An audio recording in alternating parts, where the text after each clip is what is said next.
জনসম্মুখে ধর্ষককে পাথর নিক্ষেপ করে হত্যার আইন চায় ইমরুল কায়েস, যাতে একজনের বিচার দেখে আর কোনো অপরাধী এমন অপরাধের কথা চিন্তাও না করতে পারে। শিশু রামিসা হত্যাকাণ্ডে হৃদয় পুড়েছে মুশফিক, তামিম, ইমরুলদের। শোকের ছায়া ঘিরে ধরেছে লিটন, নিগার, সুলতানা, জ্যোতিদেরও। বয়সটা মাত্র 7। শৈশবের দুরন্তপনায় যখন পৃথিবী উপভোগ করার কথা, জানার কথা কত সুন্দর এই দুনিয়া, ঠিক তখনই দেখলেন দুনিয়ার নির্মমতা কতটা জঘন্য। দেখলেন এই দেশ, এই পৃথিবী কতটা বিভৎস। ফুটে ওঠার আগেই নিভে গেল অর্ধ ফুটন্ত এক অঙ্কুর। দুনিয়া থেকে বিদায় নিল নিষ্পাপ ফুল রামিসা। ভুল, বিদায় নেয়নি, তাকে তাড়িয়ে দেয়া হয়েছে, বাধ্য করা হয়েছে, মানবতাকেও হত্যা করা হয়েছে গলা চেপে। টাইগারদের টেস্ট জয়ের দিনে দেশে ঘটে যাওয়া এমন কাণ্ডের পরে যখন খবরটা পৌঁছেছে মুশফিক, তামিমদের কাছে, গোটা দেশের মতো স্তব্ধ হয়েছে তারাও। ফেসবুকে জানিয়েছে, প্রতিবাদ করেছে, বিচারের দাবি।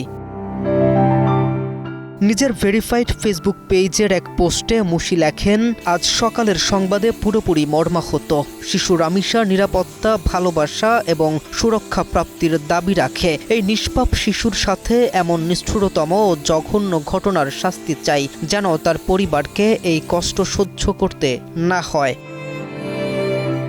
প্রধানমন্ত্রীর কাছে বিচারের দাবি জানিয়ে ইমরুল কায়েস লেখেন, মাননীয় প্রধানমন্ত্রী, বিনীত অনুরোধ, আপনি এই দেশটি সেভ করুন। এই দেশে কোনো শিশুই আর নিরাপদ নয়। কিছু মানুষ হিংস্র পশুর চেয়েও বেশি হিংস্র হয়ে গেছে। প্রয়োজনে সংবিধান পরিবর্তন করে ধর্ষককে জনসম্মুখে ফাঁসি অথবা পাথর নিক্ষেপের আইন পাশ করুন।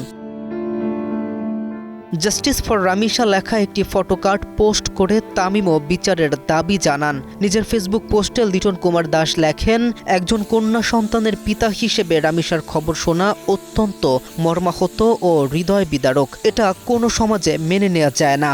আমরা সবাই আমাদের বাচ্চাদের জন্য একটা নিরাপদ পৃথিবী প্রাপ্য, যেখানে তারা ভয় ছাড়া বেড়ে উঠতে পারবে। রামিসার সাথে ঘটে যাওয়া এ অন্যায়ের দ্রুত বিচারের দাবি জানাচ্ছি। আমরা কখনোই এরকম দুঃখজনক ঘটনা আর দেখতে চাই না। শুধু ক্রীড়াঙ্গন নয়, গোটা দেশ আজ স্তব্ধ।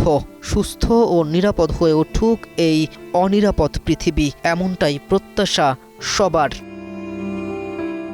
KM রাফিন, নিউজ 24।